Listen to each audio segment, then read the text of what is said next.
আসসালামু আলাইকুম সুপ্রিয় শিক্ষার্থীবৃন্দ। 2026 সালে যে বৃত্তির জার্নি ইংরেজি ইতিমধ্যে আমাদের সাথে শুরু হয়েছে। আমাদের সাথে গণিত, বাংলা, ইংরেজি এবং যে বৃত্তি পরীক্ষায় যা যা আছে সবগুলো ক্লাস আমরা ইতিমধ্যে ধারাবাহিকভাবে দেওয়া শুরু করেছি। আমরা এর আগে ইংরেজির প্রথম ক্লাস দিয়েছি, যেটার জন্য আমাদের 1 নম্বর কোশ্চেন ছিল, 1 নম্বর কোশ্চেনে 6 মার্ক। আজকে আমরা ইংরেজির দ্বিতীয় ক্লাস দিয়েছি, যেটা হচ্ছে কোশ্চেন নাম্বার হচ্ছে 5 এবং making meaningful sentence with the given or. এই কোশ্চেনটা 5টা ওয়ার্ড থাকবে, ওয়ার্ড থেকে আমার 5টা বাক্য রচনা করলে প্রত্যেকটার জন্য আমি 1 মার্ক করে বরাদ্দ পাবো। তার আগে আমার পরিচয় দেই। আমি জাহিদ হাসান, পড়াশোনা করেছি জগন্নাথ বিশ্ববিদ্যালয়ে। চলো শুরু করি। আমরা কিভাবে make meaningful sentence with the given or, এই যে 5টা শব্দ থাকবে, এই 5টা শব্দ দিয়ে আমি বাক্য রচনা করতে পারি। তার মানে তোমাদের যে বাংলা যে একটা ক্লাস দিয়েছিলাম বাক্য রচনা, সেম ক্লাস ইংলিশেও সেম বিষয়, যে আমি যে ওয়ার্ডটা দিয়ে একটা ইংলিশ সেন্টেন্স করব, সেই সেন্টেন্সটার ভিতরে প্রত্যেকটা শব্দ অড আমার থাকতে হবে, প্রত্যেকটা অড আমার থাকতে হবে। অর্থাৎ অন কাইন্ড অফ, ইংরেজি বাংলাতে বলা হয় বাক্য রচনা, আর ইংলিশে বলা হয় মেকিং মিনিংফুল সেন্টেন্স। তো চলো শুরু করা যাক কিভাবে এই মেকিং মিনিংফুল সেন্টেন্সটা আমরা লিখতে পারি। তো আমি তোমাদের এটা 2025 সালের বৃত্তি পরীক্ষায় এই ওয়ার্ডগুলো এসেছিল। এগুলো তোমাদের জন্য সবচেয়ে সহজ হবে। তোমরা লাইব্রেরি থেকে চটি টাইপের ইংলিশের ভোকাবুলারির বই কিনতে পারবা, যেগুলো তুমি মুখস্থ করলে তোমাকে এটা খুবই হেল্প করবে। এবং পাশাপাশি তোমাদের ইংলিশে যে টেক্সট বুক আছে, প্রত্যেকটা টেক্সটের বুকের যে ওয়ার্ড মিনিং আছে, সেগুলো যদি তুমি ধরে ধরে করতে পারো, তাহলে ইনশাল্লাহ তুমি এই মেকিং মিনিংফুল সেন্টেন্স থেকে তুমি 100% মার্ক ক্যারি করতে পারবা। তো চলো শুরু করি কিভাবে এটা করা যায়। তো 1 নম্বরে কি আছে? হ্যাপেন। হ্যাপেন মানে এখানে আমি কিছু শব্দ তোমাদের লিখে দিয়েছি, ঘটা অথবা হওয়া। এবং B নম্বরে আছে সেক। সেক মানে পরীক্ষা করা অথবা যাচাই করা। এক্সাম মানেও পরীক্ষা করা, আর এবং চেক মানেও পরীক্ষা করা অথবা যাচাই করা। 3 হচ্ছে ফ্লাই মানে ওরা বা উড়া, অর্থাৎ। এবং D নম্বরে আছে শেক। শেক মানে ঝাঁকানো, কাপা অথবা কর্দমর্দন করা, অর্থাৎ তোমরা যে হ্যান্ডশেক করো সেই শেক। এবং 4 নম্বরে 5 নম্বর আছে অফুল, অত্যন্ত খারাপ অথবা ভয়ানক। অর্থাৎ এই 5টা অর্থ থেকে তোমাকে 5টা গুড মিনিংফুল সেন্টেন্স মেক করতে হবে, যার ফলে প্রত্যেকটার জন্য তুমি 1 মার্ক করে বরাদ্দ পাবা, 1 মার্ক করে পাবা প্রত্যেকটার জন্য। অর্থাৎ 5টা যদি তুমি সেন্টেন্স কারেক্ট করতে পারো, তাহলে 5টা তুমি পাবা। তো চলো শুরু করি আমরা কিভাবে আছে। প্রথম আছে কি? হ্যাপেন।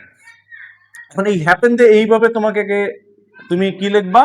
তুমি খাতায় লিখবা অ্যান্সার। তোমরা যেভাবে খাতায় অ্যান্সার করবা এরকম করে লিখবা যে অ্যান্সার টু দা কোশ্চেন নং। কোশ্চেন নং হচ্ছে 2, কারণ এটা হচ্ছে তোমাদের ইংলিশে 2 নম্বর কোশ্চেন হিসেবে থাকে, অর্থাৎ কোশ্চেন 2। এরকম লেখার পরে একটা টার্ম দিবা, দেওয়ার পরে ধরো তুমি নম্বর লিখতেছো, তখন কি লিখবা? 2 এর এ দিয়ে তুমি একটা মিনিংফুল সেন্টেন্স করো। তাহলে হ্যাপেন। হ্যাপেন মানে কি? ঘটা।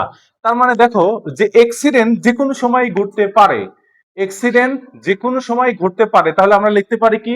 Accident accidents can happen at any time. এই যে accident can happen at any time, এই যে হ্যাপেন, দেখো এই শব্দটা কিন্তু আমার এখানে আছে। তার মানে এক্সিডেন্ট যে কোনো সময় ঘটতে পারে। এই যে আমি এই সেন্টেন্সটা যে লিখলাম, এই সেন্টেন্সটা লেখার ফলে আমার 1 মার্ক আমি পাবো। হ্যাঁ, তার মানে কি? আমি 1 মার্ক কনফার্ম করলাম। ওকে, যদি 1 মার্ক যদি কনফার্ম করি, তাহলে আমরা বিটা দেখি। 2 এর বি বলতেছে চেক মানে পরীক্ষা করা বা যাচাই করা। এখন বলতেছে যে এই যে তোমরা তোমরা যে এই যে খাতাগুলো যে যখন তুমি জমা দিবা, তখন 15 মিনিট তোমাদেরকে চেক করার জন্য দেওয়া হয়। তাহলে তোমাকে কি লিখতে হবে? এই সেন্টেন্সটা তোমরা একটা বাক্য করো যে please check your answer skip carefully. এই যে please check your answer carefully, যে প্লিজ, দেখো তুমি যদি এইভাবে লেখো যে please please check your answer skip carefully, fully. এই যে please check your answer carefully, অর্থাৎ তোমার যে তুমি যে অ্যান্সার করবা সেই অ্যান্সারটাকে তুমি আহ, সতর্কর সাথে দেখো আর কি। এইটা যে করা হলো, অর্থাৎ এখানে যে চেকটা লেখা হলো, এই যে চেক চেক মানে পরীক্ষা করা অথবা যাচাই করার জন্য, এর জন্য তুমি আর এক মার্ক তুমি পেয়ে গেলা। তার মানে তুমি অলরেডি 2 মার্ক পেয়ে গেছো। Okay fine. তার মানে এখন আমরা 2 এর সিটা করি, চলো। আকাশে ওড়ে, এই যে দেখো যে কি লিখতে পারি আমরা, 2 এর সি, bird fly in the sky. Sky মানে কি, আকাশ।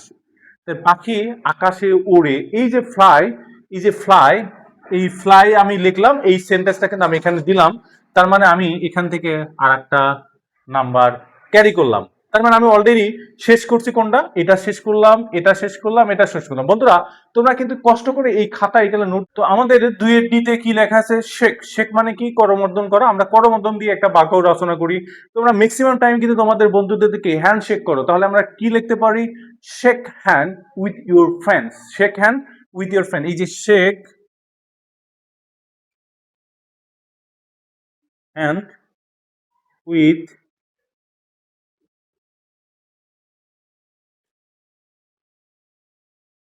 ফ্রেন্ডস। এই যে shake hand with your friend, এটা লেখার সাথে সাথে এই যে শেক শব্দটা যে এখানে রইলো, এটার জন্য আমি কি আর একটা মার্ক ক্যারি করলাম। তাহলে অলরেডি আমার 4টা মার্ক ক্যারি হলো। এখন 5 নম্বর, অর্থাৎ ই নম্বর কি বলা হয়েছে, ই নম্বর ফলে অফলটাতে, অফল মানে কি অত্যন্ত খারাপ অত ভয়ানক। ম্যাক্সিমাম সময় তোমরা আকাশে যদি ওয়েদার খারাপ থাকে তাহলে কিন্তু স্কুলে যেতে পারো না। তাহলে আমরা কি লিখতে পারি, তো চলো আমরা লিখতে পারি যে the weather, the weather looks awful today. আজকের আবহাওয়া বা আকাশের অবস্থা বা আবহাওয়া দেখতে খুবই ভীতিকর বা অত্যন্ত ভয়ানক লাগতেছে। তাহলে কি লিখতে পারি, the weather looks off awful today.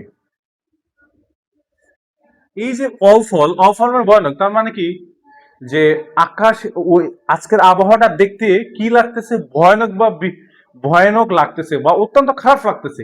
এই যে আমরা 5টা শব্দ দিয়ে যে বাক্য রচনা করলাম, এটার ফলে আমি এখান থেকে 5 মার্ক পেয়ে যাব, 5-এ 5 পেয়ে যাব।